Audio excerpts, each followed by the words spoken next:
Décryptage podcast à SNCF, décryptage d'un bras de fer par Marie Casadebey. Un cheminot en grève dans une manifestation contre la réforme de la SNCF, le 19 avril 2018, à Nantes.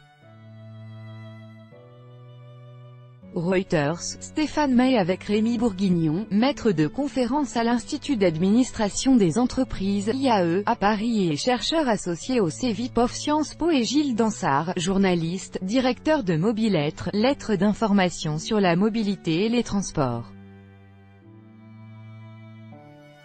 Sur le même sujet, France Transport, réforme de la SNCF. Pour les cheminots, le combat continue. En savoir plus. France Transport. France, semaine décisive pour la réforme de la SNCF, les syndicats font pression. En savoir plus. France, UELE. Cheminots font entendre leur inquiétude devant le Conseil européen. En savoir plus. France, la SNCF, les sénateurs approuvent la réforme ferroviaire contestée. En savoir plus. France Transport et SNCF, une semaine capitale pour le mouvement des cheminots. En savoir plus. Archive 1, 2, 3.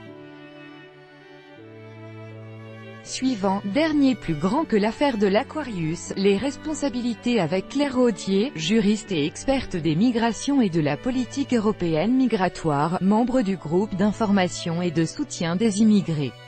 La dénucléarisation de la Corée du Nord, qu'est-ce que cela voudrait dire? Avec Benjamin Aude. Couverture, maître de recherche à la Fondation pour la recherche stratégique, FRS. De quoi les opposants à la PMA pour tout ont-ils peur? Avec Laurence Brunet, juriste spécialisée en droit de la famille et en bioéthique, chercheur à l'Université Paris 1. Et Jean-Philippe, un nouveau Premier ministre malgache, le début de la fin de la crise? Avec Katakandriana Rafitozon, chercheur en sciences politiques. Et Michel Galli, politologue, spécialiste de l'Afrique subsaharienne.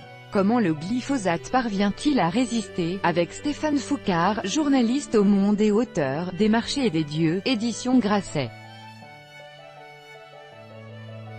Et François Laruvère, fin de la tutelle financière, la Grèce va-t-elle mieux qu'il y a 8 ans? Avec Didier Marteau, professeur d'économie à l'ESCP Europe Paris. Et Georges Kapopoulos, journaliste au quotidien politique Ethnos. 1, 2, 3. Suivant, dernier plus grand que